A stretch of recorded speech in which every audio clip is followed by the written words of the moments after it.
The United States government has officially imposed travel restrictions on certain members of the Palestinian Authority. These sanctions come amid accusations that these individuals have been actively working to undermine peace negotiations with Israel, a move that Washington claims is threatening stability in the region. At the same time, American diplomats are working tirelessly to salvage the fragile ceasefire discussions between Israel and Hamas. These talks, once a glimmer of hope, have recently come to a standstill, causing further concern among international observers. U.S. Special Envoy Steve Witkoff has entered the diplomatic fray, meeting with Israeli Prime Minister Benjamin Netanyahu in Jerusalem on Thursday. This high-level conversation is part of renewed efforts by the United States to get the peace process back on track. The White House later confirmed that Mr. Witkoff will be traveling into the heart of Gaza. His mission is to personally inspect food distribution sites that are currently in operation, offering a first-hand look at how humanitarian aid is being handled on the ground. President Trump addressed the worsening humanitarian crisis in Gaza during a press briefing on Thursday. The United States gave $60 million for food, and it's a shame because nobody, I don't see the results of it, and we gave it to people that in theory are watching over it fairly closely. We wanted Israel to watch over it. His tone was somber and direct. Open quote, "It's awful, truly awful, what's happening there. The suffering is unimaginable," he said. "People are starving. We gave $60 million in aid specifically for food, and it's disheartening because there's no visible outcome. We handed it to groups who were supposed to oversee it carefully. We wanted Israel involved in that oversight." Close quote. Trump went further, expressing frustration over what he claimed was the diversion of aid.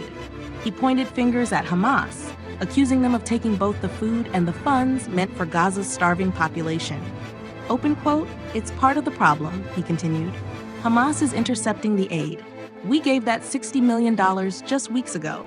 Nobody talked about it. Nobody even said thank you. Not that I wanted thanks. I just wanted to make sure people were fed. That's what matters." Yet despite the former president's allegations, a separate analysis conducted by USAID, the U.S. Agency for International Development, tells a different story.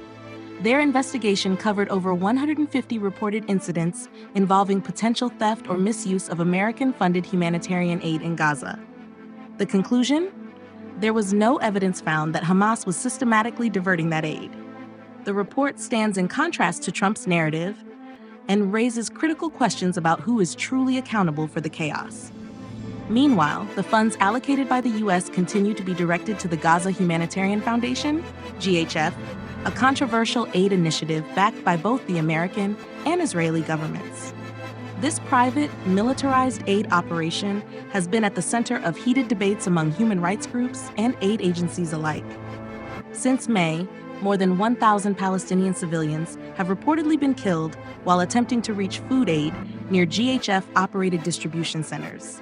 These fatalities, mostly attributed to actions by Israeli forces, have drawn international condemnation.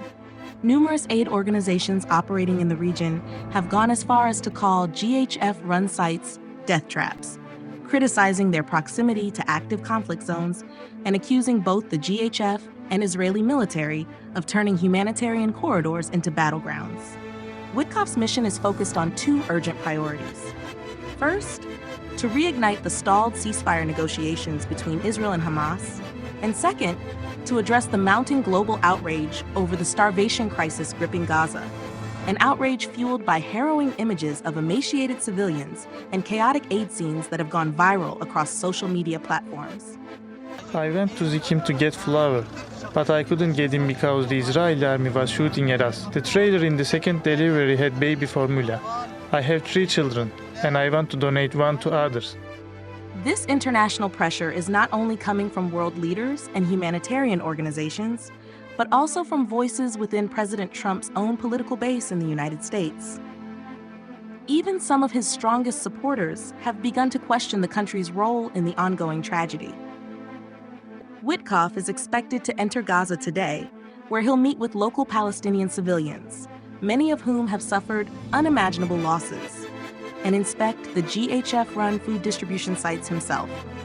Observers believe that the aid sites he visits will be carefully prepared, polished, and orderly, in stark contrast to the usual chaos and violence they've been associated with.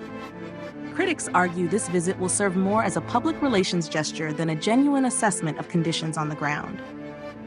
As previously mentioned, these GHF aid centers have been tied to hundreds of deadly incidents.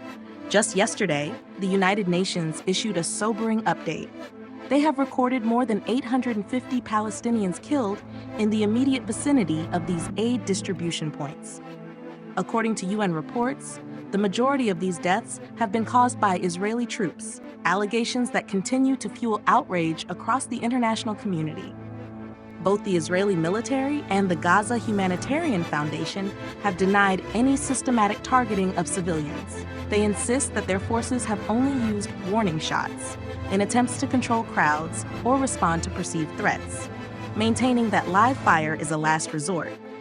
However, humanitarian agencies and on-the-ground witnesses tell a different story, one of panic, bloodshed, and desperation among Gaza's starving residents.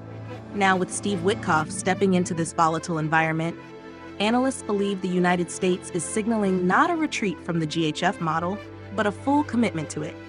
In fact, sources suggest that the U.S. intends to increase funding and expand the GHF operation across Gaza, despite warnings from aid experts. This decision is likely to deepen divisions between the U.S. and international aid organizations, many of whom are calling for the reinstatement of the older United Nations-led humanitarian framework, a system that, despite its flaws, was generally regarded as more neutral and less militarized. To these groups, the current model represents a dangerous shift, turning humanitarian aid into a militarized operation under the control of political allies, rather than neutral relief efforts focused purely on saving lives. This would agree to release all hostages at once, a dramatic move that would, in theory, be met by an equally significant response from Israel, the permanent cessation of military operations in Gaza. Such a deal would mark a major turning point in the conflict. However, it's far from simple. There is a deep-rooted mistrust on all sides, and the stakes could not be higher. For Hamas, the hostages represent their last significant leverage. Giving them up without firm guarantees would be politically and strategically unwise, potentially suicidal. They are reportedly demanding solid, binding assurances that once hostages are released, Israel will uphold its end of the bargain and end the war for good. But that's where the talks seem to hit a wall. The critical question remains unanswered. What concrete assurances is Israel, or the United States, willing to offer in return for total hostage release? So far, no such commitment has been made public, and without it, Hamas is unlikely to concede. This impasse reveals the delicate balance of diplomacy at play. Any perceived misstep could derail the fragile progress made so far and plunge the region deeper into conflict. Meanwhile, civilians continue to suffer, caught between geopolitical strategy, militarized aid distribution, and the absence of a functioning peace mechanism. As Steve Witkoff's visit unfolds, much of the world watches with skepticism and hope. Skepticism because of the opaque nature of the humanitarian operations now active in Gaza. Hope because there remains a sliver of possibility, however faint, that diplomacy could still prevail. The coming days may determine not only the fate of the ceasefire talks, but the trajectory of the humanitarian crisis itself. Will Witkoff's presence on the ground shift the tide? Or will it serve merely as another symbolic gesture in a crisis now defined by broken trust and bitter division? That answer, for now, remains in the hands of negotiators, and the people of Gaza continue to wait.